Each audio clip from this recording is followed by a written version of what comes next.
In this video, we are going to discuss about the difference between the photophosphorylation and oxidative phosphorylation.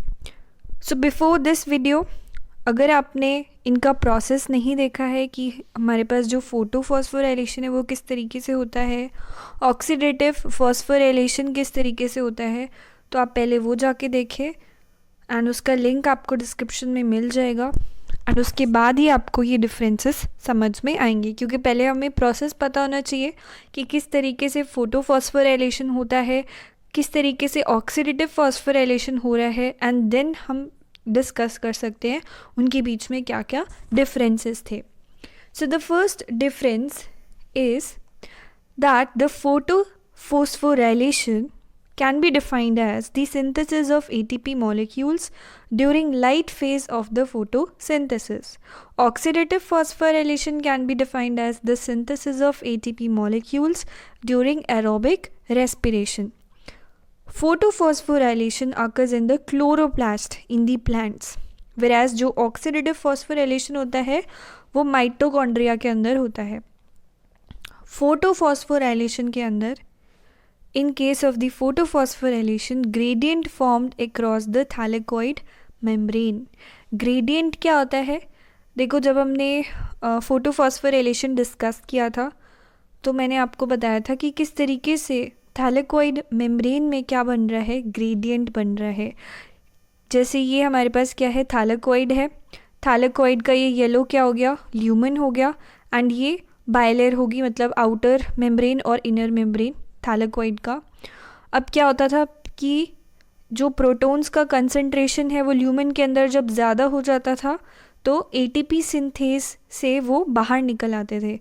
Like ATP synthase से जो H+ ions है वो बाहर आ जाते थे. Like जब हमारा ग्रेडियंट फॉर्म होता था, ग्रेडियंट कब फॉर्म होता है, जब कंसंट्रेशन में डिफरेंस होता है, मतलब ल्यूमन के अंदर ज़्यादा प्रोटॉन्स आ गए थे और स्ट्रोमा के अंदर कम प्रोटॉन्स थे, तो तब हम कहेंगे कि एक ग्रेडियंट बन गया है, यानी कि कॉन्सेंट्रेशन में डिफरेंस क्रिएट हो गया है. ऑक्सीडेटिव फॉस्फोराइलेशन में जो ग्रेडियंट बनता है that is across the inner membrane of the mitochondria.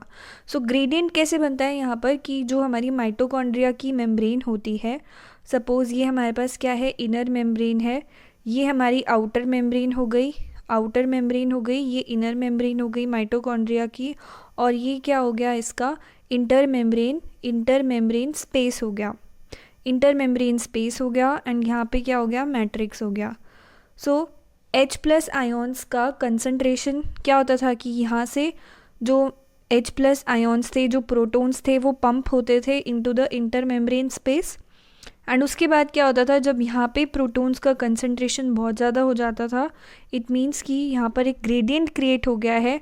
Matrix में H+ आयोन्स की कंसंट्रेशन कम हो जाती थी और यहाँ पे इस स्पेस के अंदर H+ आयोन्स की, यानी कि जो प्रोटॉन्स का कंसंट्रेशन है वो ज़्यादा हो जाता था, तो इस तरीके से वहाँ पे ग्रेडियंट बनता था.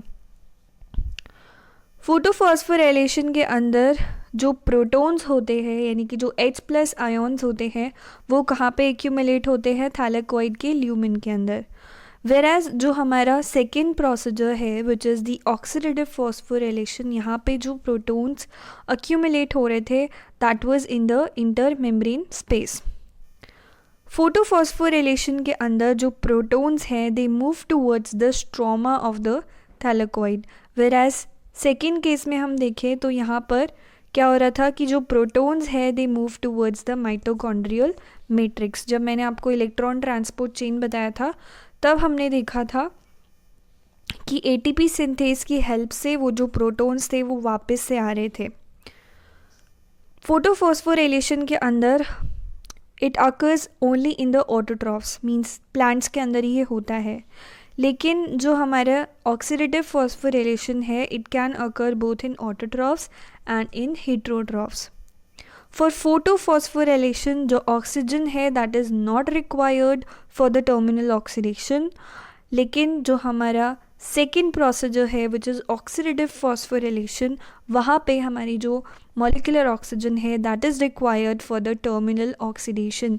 इनफैक्ट जो हमने ETC पढ़ा था, इलेक्ट्रॉन ट्रांसपोर्ट चेन पढ़ा था, वहाँ पर फाइनल एक्सेप्टर ऑफ इलेक्ट्रॉन भी क्या था, ऑक्सीजन था. फोटोफॉस्फोरिलेशन के अंदर हमारे पास पिगमेंट सिस्टम इन्वॉल्व होते हैं, जैसे कि photo system 1, photo system 2। Whereas अगर हम ऑक्सीडेटिव फॉस्फोरिलेशन की बात करें तो वहाँ पर ऐसा कोई पिगमेंट सिस्टम नहीं होता है। फोटोफॉस्फोरिलेशन के अंदर जो ATP होती है that is released, which is released in this process, which is released during the photophosphorylation, are used up for the CO2 assimilation in the dark reaction of photosynthesis। यानी कि जो ATP रिलीज़ हुई है वो कहाँ पे यूज़ हो जाती है, डार्क रिएक्शन में। जो लाइट रिएक्शन में ATP बनी है वो डार्क रिएक्शन के अंदर यूज्ड अप हो जाती है।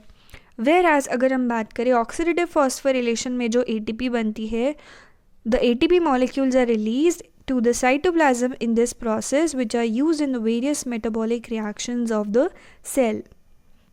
So these were some of the differences between the phosphorylation, photophosphorylation and oxidative phosphorylation.